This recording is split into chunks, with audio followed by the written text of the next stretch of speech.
Good morning, welcome. My name is John Satterfield, and I am the captain of Sheriff's Information Bureau.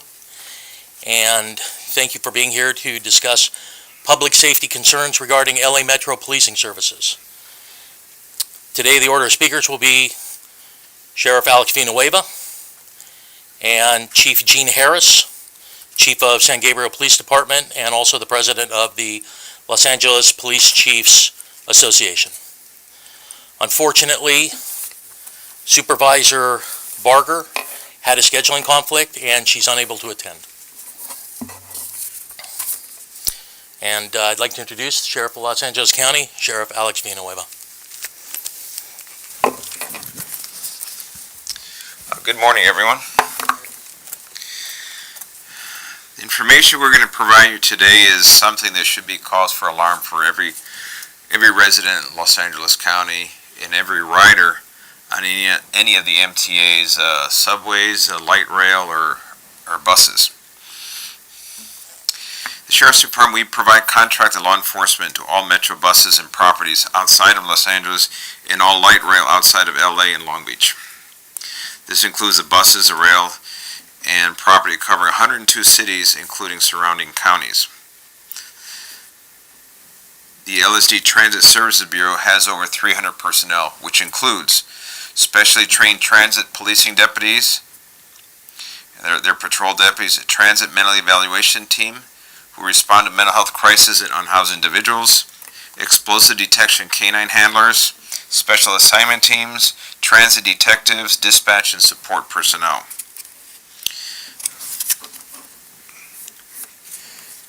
Now, on June 18th of 2020, on a motion by Directors Bonin, Garcetti, Hahn, and Walker, and Solis, the Metro Board of Directors authorized the creation of the Public Safety Advisory Committee. This advisory committee was charged with helping staff develop the new scope of services, budget, and other provisions of the multi-agency police contract renewal. And if you recall, the MTA contract to this date includes the Sheriff's Department, the LAPD, and the Long Beach PD, the three-agency contract. Now, this is on November 3rd of this year, this official paid advisory committee voted 14-0, and I have to highlight that. This is a unanimous vote to recommend abolishing all three policing contracts, shift the burden of policing to local agencies, and using the $75 million undefined alternatives, such as nonprofits and yet to be developed Metro ambassadors. This recommendation went against the recommendation of staff, which was to extend the contracts and funding for 1 year. Now,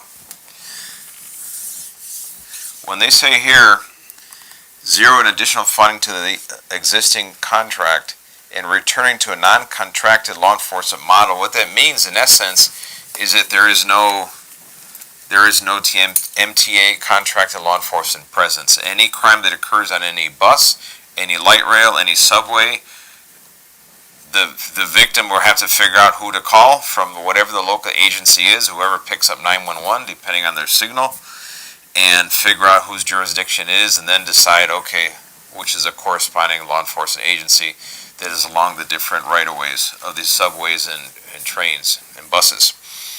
That is a scary proposition for anyone who could be a potential victim of crime or someone in need of immediate law enforcement services. So now, let's see here.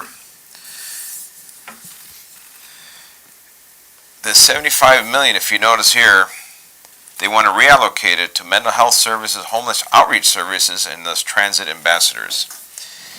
And that we'll talk about, but let's go to the next slide.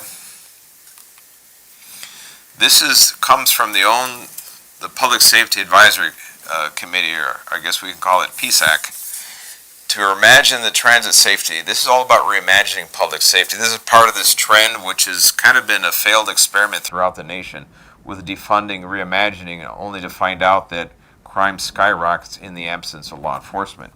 So the current model, and this is their own chart, you see law enforcement, they're flipping the pyramid upside down, and now the transit ambassadors, who are not law enforcement, will be the main source of providing an illusion of security. And I have to underline the term illusion of security there. Okay, go ahead. Now, these are the Public Safety Advisory Committee appointed by the Metro Board. And here are their names, but if you look at the little brief description of each person, you can see themes here. Marginalized, racial justice, progress, Alliance for Community Trust, equity lens, equitable outcomes, economic equity, racial equity, creative director, police misconduct, homeless committee chair. You go through the whole list. Where is the representation of just an average rider that wants to get safely from point A to point B? Where's the representation of people that actually can provide advice on public safety? Where's the information from a taxpayer, how their money is being spent? They're not represented in this advisory committee. This is the definition of a woke advisory group. And of course, what was the recommendation? Let's get rid of all cops. Literally, that was their recommendation. And now we're seeing the impact of that. So, here, go to the next one. And these are the people. This is the board of directors of the MTA right here. And the current chair right now is Hilda Solis. They appointed all of those individuals. Now, why could they not appoint a group of people that includes some of those? By all means, those voices need to be heard, but there's an absolute absence of people that represent the average commuter, their average worker.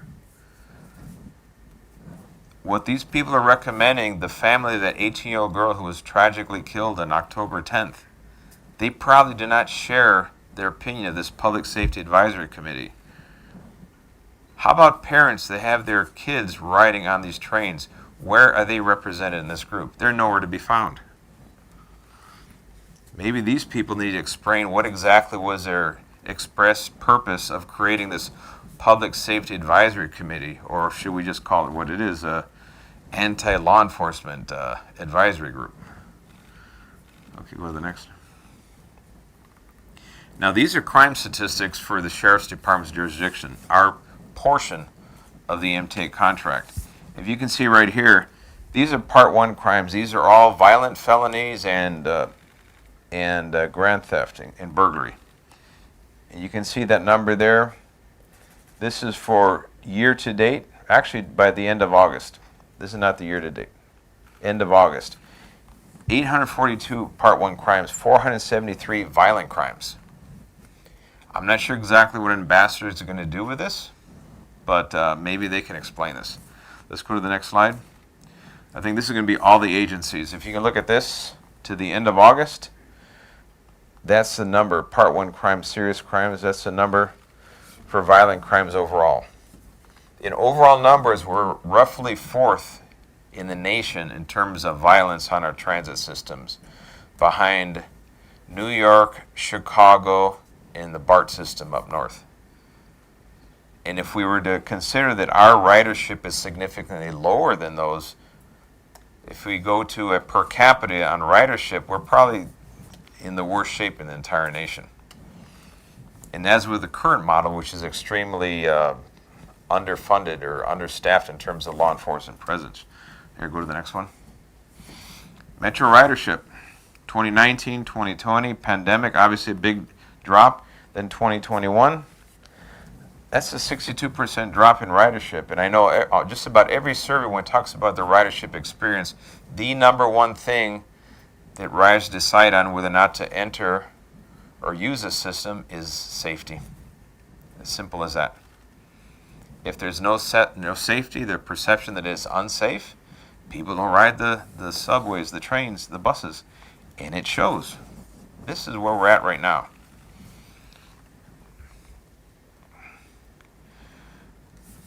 This is our current staffing level. These are all of our personnel. The new proposed model goes down to 0. That, I'm not sure exactly how they're going to improve the numbers in terms of crime committed. We're doing a real good job in terms of solving crimes as they occur, but the fact that our presence is not sufficient to prevent crimes from happening is a problem. This is true of all 3 agencies. Okay, go ahead. And we talked about the 18-year-old. And And one more. Now this is what we got. We have a video clip that we assembled. And that video clip, I'm going to talk about it. But the MTA CEO, Ms. Wiggins, understood that we have a video clip that we want to release in terms of being transparent to the public. And we received this email from Ms. Wiggins. And she's basically threatening us that we're choosing to share inflammatory information, unauthorized videos would ultimately harm public trust in the metro system. I think people getting killed, raped, robbed in the system harms the trust in the system. All right. If you notice this, Metro has not authorized the Sheriff's Department disclosure of the videos. Well, we are turning that video over to the MTA. And the news media, please request that. That is a public record, a public document. The public has a right to know this information. And since they're insisting that it needs to be with the consent of the MTA, well, now the MTA will have to release a video. And this is a significant public interest. I will describe what's in the video. The description alone, I've seen the video, the raw footage, is chilling. And everyone of my staff who has seen it, and we're all veteran law enforcement, it caused everyone a pause just to see the images. And they've been pixelated where necessary, but just the description. It's a compilation of 8 videos. In video number 1, Redondo Station, it's a sexual assault that occurred March 29th of 2019. Male exposes himself and forcefully sexually assaults the victim on the moving train. Video 2, Vermont Station, occurred on December 19th of 2020. A male suspect and a female suspect are seen viciously attacking an older male victim inside of the train and stomping on his head while unconscious. The male is left unconscious on the floor of the train after being punched and kicked repeatedly. Video 3, Indiana Station. It occurred on January 29th of 2021. A suspect walks up to the train operator booth and shoots at the operator from the outside. The operator exits the booth towards the train cart. The suspect enters the cart and shoots another round at the operator. The suspect exited the train and ran from the location. The train operator sustained a gunshot wound. That suspect is the only one of these videos I'm describing that has not been arrested or identified yet. In video 4, Lakewood Station, a sexual assault occurred May 25th of this year.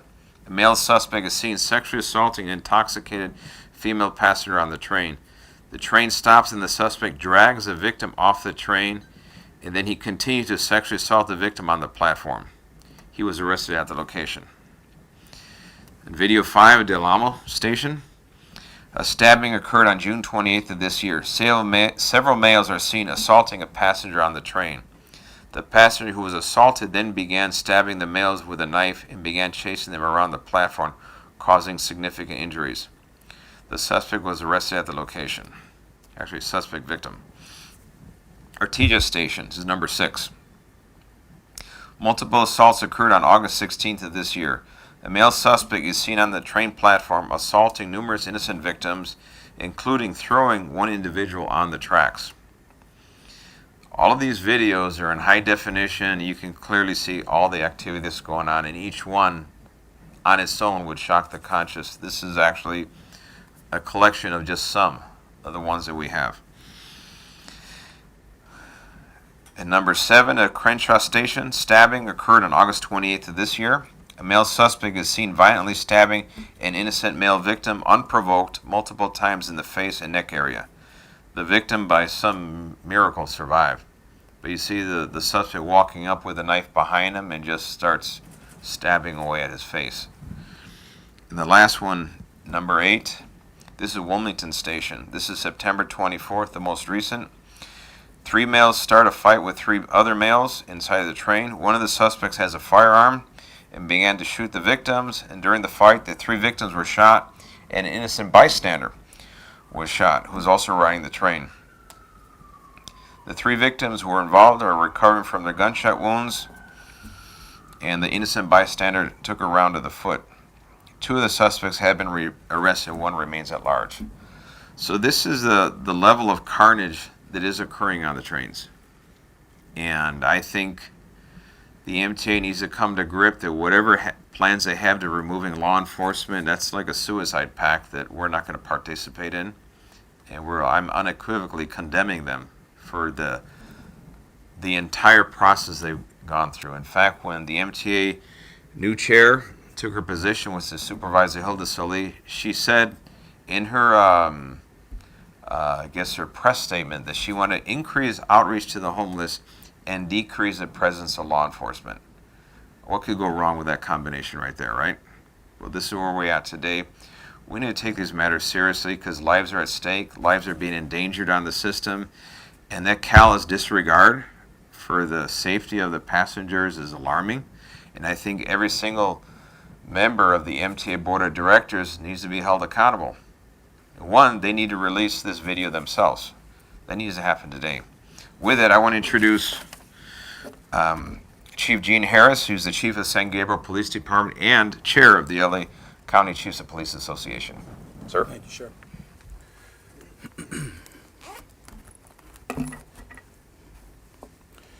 Good afternoon.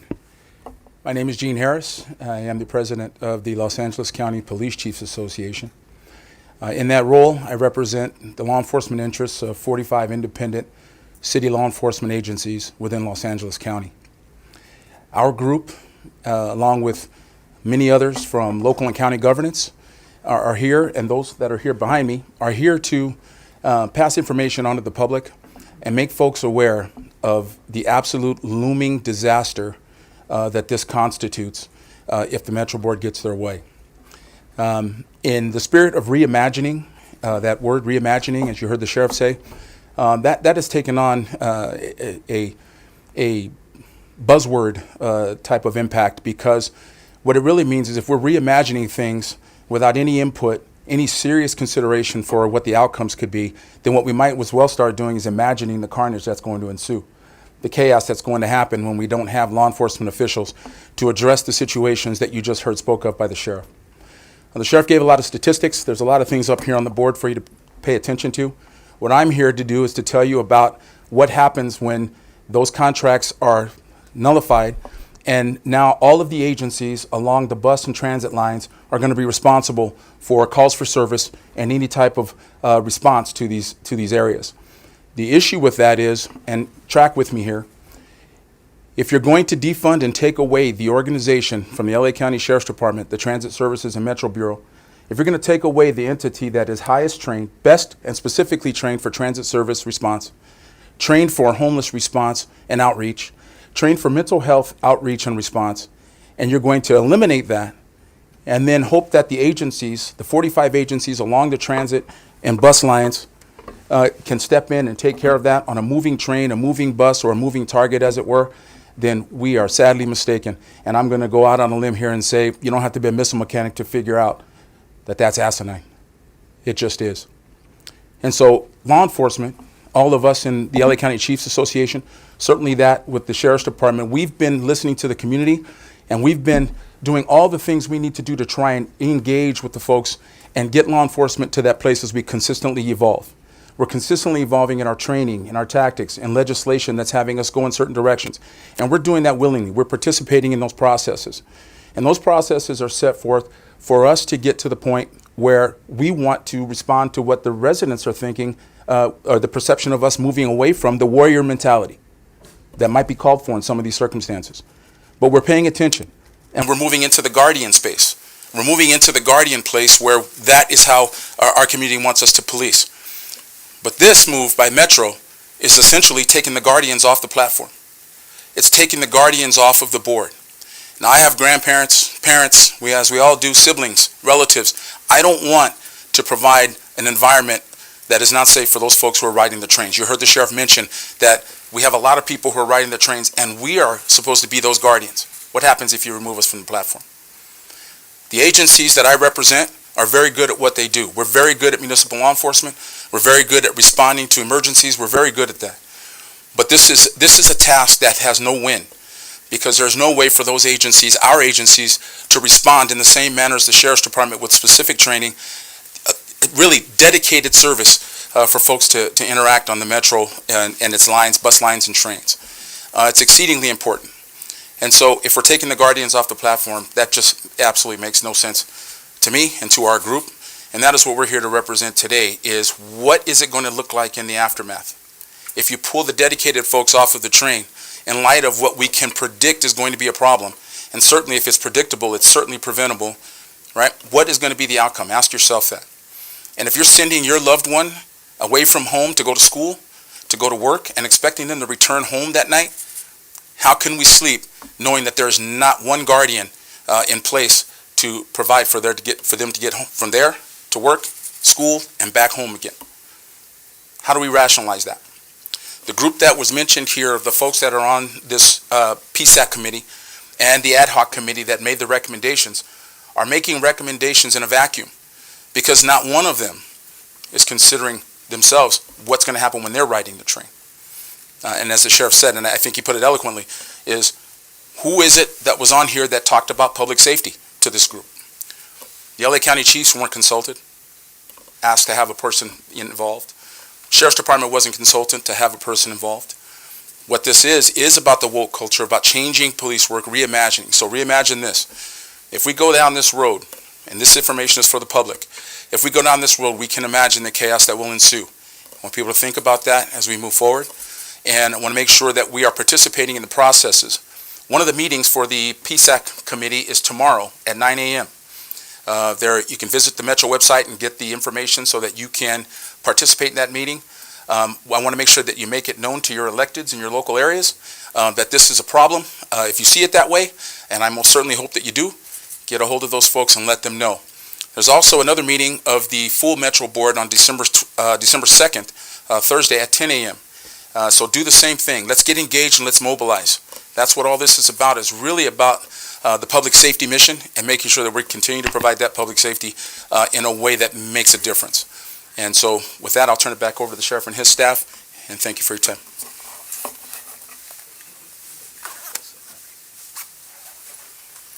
Okay, I'd like to bring up to the podium Chief Jack Ewell from our Special Operations Division.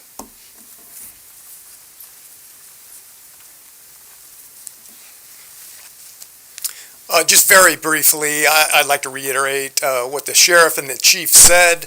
I'm the chief over the Sheriff's Department Special Operations Division, which includes our transit policing, and we feel that it's imperative that in the upcoming vote taken by the MTA board, that this proposal to not reduce policing on the line, but to eliminate policing on the line is not passed. It's just not in the best interest of the public, and we want to work together, the Sheriff's Department and the Police Chiefs Association, to ensure that the public that is riding the transit is kept safe.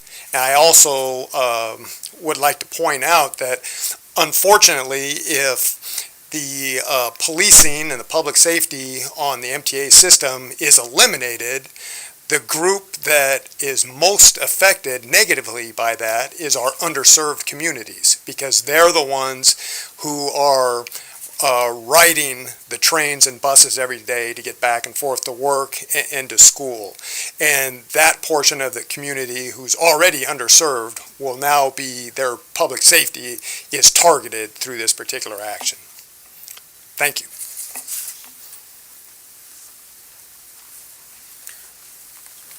Okay, last will be Captain Sean Kehoe from our Transit Services Bureau.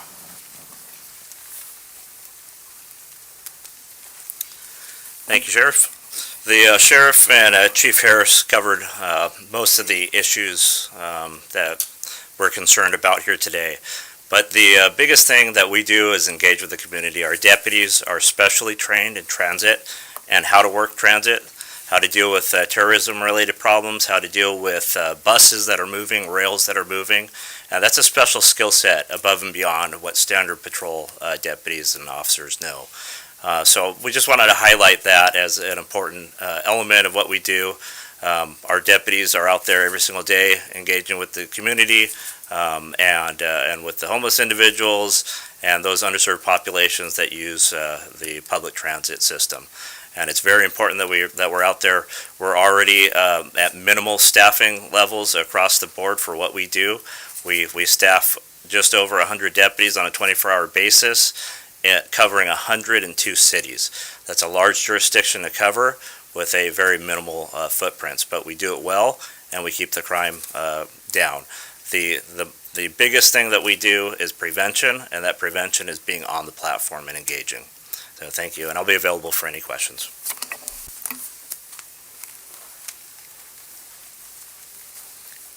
Yes, any questions?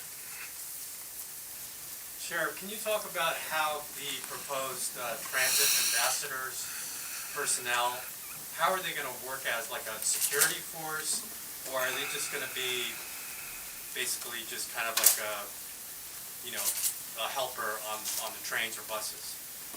Well, right now it appears to be a pipe dream, because they haven't delineated exactly who they are, how they're going to recruit them, what their training is going to be, and how they're going to interact. If you notice now, they don't want law enforcement to be involved in fare evasion. So this is getting into some very uncharted territory now, where they're using almost an honor system, which now we have problems on all the different transit systems, where we have homeless individuals, people experiencing mental health crises. They're camped out around the clock on a train or on a bus, and I don't really quite see how an ambassador is going to interact successfully with that. So that is very undefined, and it sounds good to that crowd that's championing that cause, the woke crowd, but when push comes to shove, what it actually means, they have yet to really define it. What's the timeline on this, Sheriff? Like, there's a proposal, where are we with this? Well, there's an ad hoc committee that's going to take a vote. I think there's a meeting tomorrow, is it, Chief? At 9 a.m. Yeah, and then that's going to go then to the full MTA board to vote on in December. So this is happening in real time, real quick, and this is all assembled. We went through the different the motion itself and the survey that they allegedly used to generate this, and they claimed that 60% of those surveyed want to see a presence of law enforcement and 70% want to see a presence of security. And they say both are a priority, but that 86% of staff want to see policing there. But they don't identify as an either or, and that's where it's very ambiguous, the results of this survey. So I think we need to see a little bit of transparency from this board, and we need to also allow some inclusiveness. So riders, taxpayers, people that have their loved ones on these trains and buses, they have a say in this outcome, because it seems like it's a predetermined outcome, the way that's been shaped. Okay, well, thank you all. Oh, sí, cambiando al español. Aquí estamos para expresar una preocupación grande por un problema que se ha desarrollado por actos hechos por la Autoridad Metropolitana de Tránsito. Ellos crearon un comité especial para estudiar el futuro de la ley y la orden en todos los sistemas de los trenes y los autobuses. Pero este grupo, este comité especial que ellos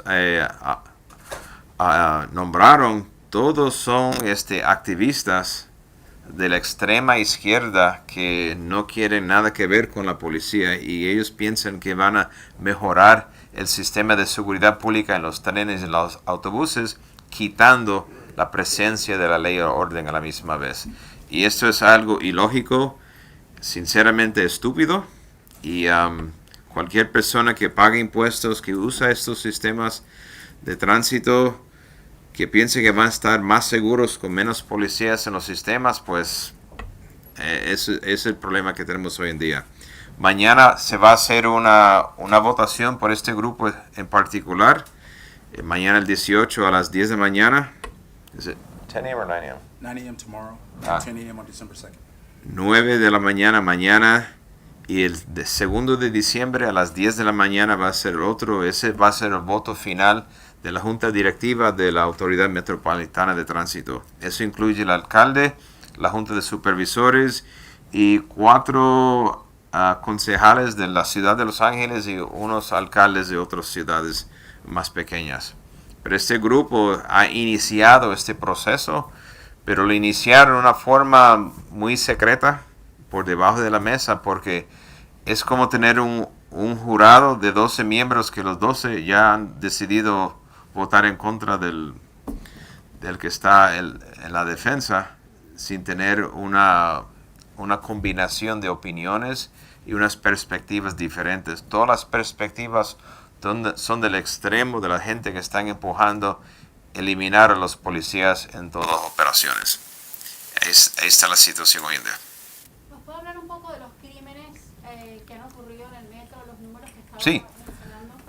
mencionando? Aquí, esto es nosotros tenemos más o menos una tercera del sistema, el LAPD tiene otra tercera, y entonces la policía de Long Beach tiene lo que queda en los límites de la ciudad de Long Beach.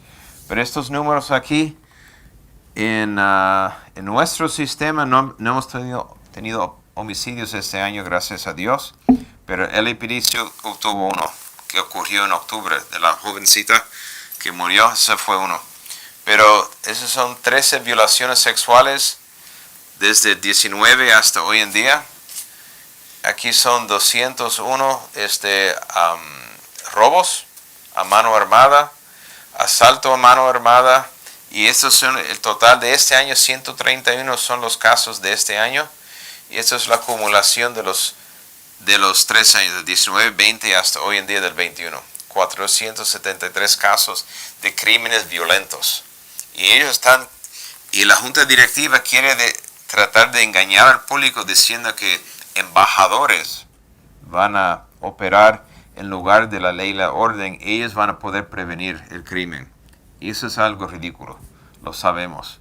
Pero ellos están insistiendo, empujando esa narrativa falsa. Y como ves, el total de crímenes serios de este año, 208. Y el 842. Go to the next one. Y esto es para todas las agencias. ¿Ves la cantidad total?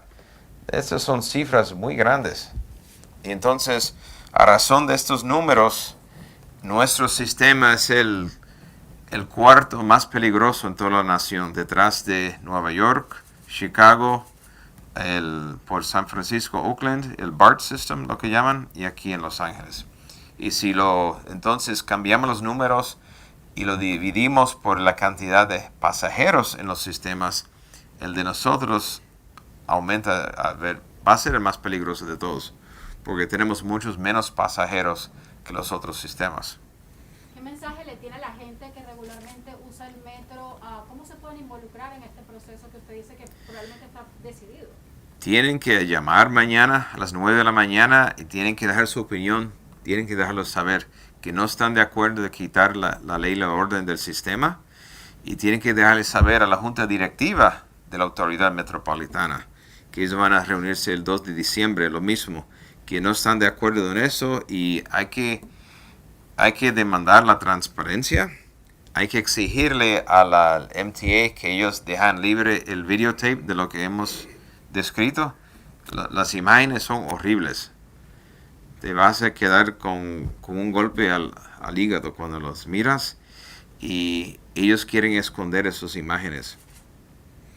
Y la señora, viste la carta que ella escribió, y eso no está bien. ¿Y si se implementa este plan sería a partir del año próximo? Sí, para empezar el año siguiente fiscal. Eso sería, estaríamos al final del contrato, que son de plazos de 5 años, y no lo van a querer renovar, va a ser otro sistema diferente. Sheriff, does this include Metrolink service? No, Metrolink is a different system, Okay, entirely different. okay, thank you. Okay. All right, well, thank you all.